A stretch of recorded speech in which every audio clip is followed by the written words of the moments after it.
A conversation between Jane and Kevin about their diner. Hey, Kevin, do you want to try the new dinner down the street? Sure. I hear they have really good food, especially their omelettes. Susan went there last weekend and said it was the best breakfast place in town. Yeah, I heard the same thing from Janet. She waited an hour for a table. I don't think I can wait an hour. I'm hungry right now. Do you want to make breakfast at home? Okay, what do you want to eat?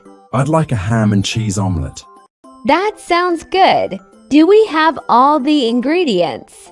Well, we only need eggs and cheese. I think we may be out of ham. I used the last few slices for a sandwich yesterday. Okay, how about a vegetable omelette? That's good too. We have green peppers, mushrooms, and onions. That's perfect.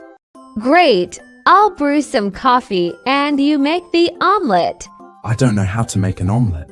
You don't? Well, I don't either. Let's just go to the new diner. That sounds like a better plan.